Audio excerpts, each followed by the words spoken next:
Hey, dude, did you just call me a dudette, dude? What you do? Welcome back to the DrewCast, guys, episode 151. Today, it's just going to be me. I do want to address a couple things before we get into the bulk of the episode. There was a TikTok, right, that me and Sam had put out where we were talking about the new Superman movie, right? We were talking about the picture, what the outfits look like, kind of the general look at it. And I did kind of express how I was like, hey, I want the Superman movie and the Batman movies to start doing Marvel numbers, right? They're the biggest IPs in the world. They should be making billions of dollars like Black Panther and all these other Marvel movies, right? The comment section started smoking me and Sam, bro. They were killing us. And in the past, I didn't really like comment sections like that, right? Like once I had a video almost hit 1 million views on TikTok. The comment section was very toxic. And that's it's like that across all of the social medias, right? But it made me scared of the comment section. I'll admit it right now. I was very scared of it. But what I started to do recently within the last year is I started to embrace the comment section, right? And I tell people who get into the content creating space, like, hey, this is kind of the price we pay for wanting to do stuff like this, right? We're putting ourselves out there in the public. We're putting our face, our picture, everything out in the public. Like, this is kind of how this is going to be, right? And now I'm cool with the comment section being disrespectful, right? I'll chirp, I'll chime in from time to time, but essentially now I think it's funny, right? Because I'm like, hey, there's a lot of comments who are like, I saw a comment that said, hey, they should make podcasting equipment more expensive. Hey, bro, you want to start a podcast? Like, hey, these guys are just giving us yappuccinos. I didn't order a yappuccino, right? And I think that's hilarious, right? And I started to realize, like, the more, like, even with the negative comments, you guys are just helping my videos get pushed onto the algorithm more, right? Because you're engaging with it, even if you hate it. I was entertained by it, right? Because for the last 5 years, I've put in a lot of work into this channel.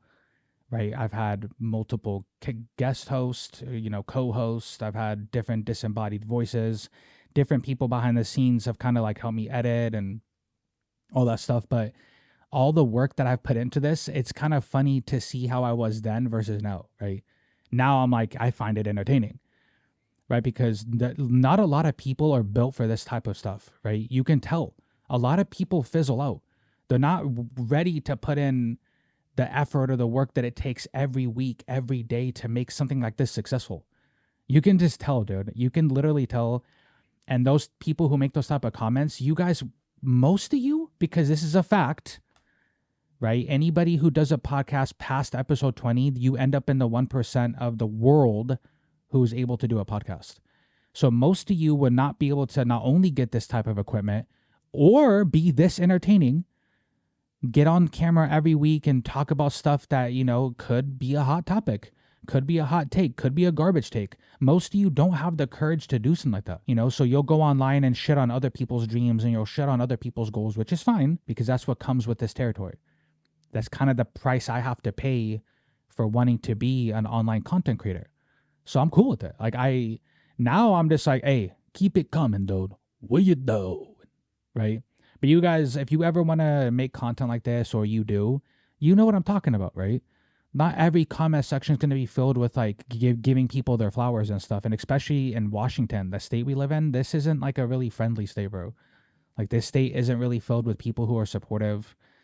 Everybody wants to have the top spot because Washington's kind of like a uncharted territory when it comes to music and any of this kind of stuff, right? So we're all kind of fighting for the top spot, but you see a funny side of people when they're saying mean comments like that, right? Like you definitely see a side of people that's like, hey, you wouldn't do something like this.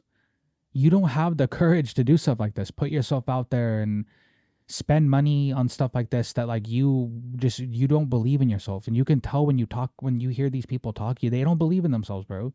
They just get online and kind of just shit on people. So, but yeah, one of the things I'm going to talk about tonight is there's clearly tension between Drake and LeBron, right? Now, when Drake's posting pictures of all the people in the Olympics, the basketball players, and he doesn't post LeBron, right? He's not mentioning his name and stuff. So you can clearly tell, like, I don't know if it's tension from LeBron's side, but you can clearly tell that Drake feels some type of way. And when you go to the pop-out concert, LeBron, and you're sitting there dancing and crip walking to a song where this guy's getting called a PDF, you chose a side, man. And I know most people aren't going to agree with that. Most people are going to say, hey, you should be able to dance to a song. It's just a song. And I do agree with that. It is just a song. But this song is a little bit different, right? You guys, there's nuances, right? You guys aren't slow. I know Kendrick said Drake fans aren't slow. Like he was trying to say, hey, Drake, your fans are not slow. But sometimes his fans be acting slow. All these people that Drake gave, like he would go on their records and they would get #1 songs or their songs would become hits. A lot of these guys are on stage dancing at this concert. A lot of them are on videos crip walking and gigging and dancing to this song that's basically calling this guy a PDF. And if Drake isn't one, if he truly isn't a PDF, he has every right to feel a type of way. I don't understand how this is even debatable. I don't get how this is debatable. If you're friends with somebody, truly friends, maybe Drake thought him and LeBron were truly friends. He's mentioned it in songs like, I've been to this guy's house. I've hung out with him. I've met his family. I've met his kids. So if this guy's my friend, why are you dancing to a song where this guy's calling me a PDF? Right? A lot of these people, I kind of think that song and the way people reacted after that song is going to age like milk, dog. It is going to age like milk. Because essentially you guys were on stage dancing to a song about him getting called a PDF. And this is the same guy that you guys would get features from and you would get hit songs from him. He would help you get hit songs. Almost every single person involved has had a hit song from Drake. Or he's jumped on a song of theirs and they got a #1 or they got a big hit from it. Right? So if I'm Drake, I do feel some type of way. I do. I helped you guys. I'm friends with you fools. I'm friends with you fools, and you guys are on stage crip walking to a song while I'm getting called a PDF. I don't really understand how this is even debatable. Like, I just don't get it. You guys can comment below, and of course, I'm a Drake fan, right? So I'm coming from a biased perspective, but I'm also coming from a perspective of what would I think if my friends in real life did that? Because we got to stop pretending like celebrities aren't real people too. They are, right? I don't think they get different rules. I mean, they live by different rules, but in the grand scheme of things, they aren't really different from us. They're real people too. Real emotions, real feelings. They go through stuff just like all of us.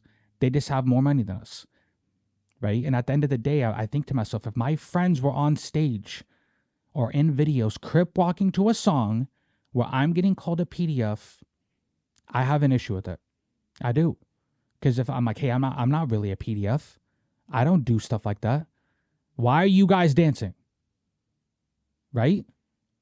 So there's comments that it's just a song, bro. LeBron's a grown man. It's just a song. But LeBron's also a grown man and can understand nuance, right? LeBron can understand why Drake would be upset about that, right? I'm assuming. If both parties don't understand, then I think Drake understands clearly. Like, hey, you guys are my boys, right? Then why are you dancing to this song? But at the same time, I don't know. The comment section is just filled with like each side has some really big lasers, bro, and each side has some really cringy people that comment on these topics every day, and you can tell you guys aren't real either. I don't know, bro. You guys would be cool with your friends dancing and crip walking to a song where you're getting called a PDF. I mean, if you are, then you're probably not normal. You know what I mean?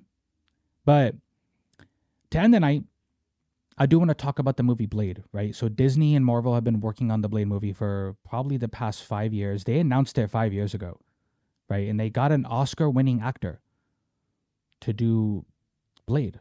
It wasn't Wesley Snipes, right?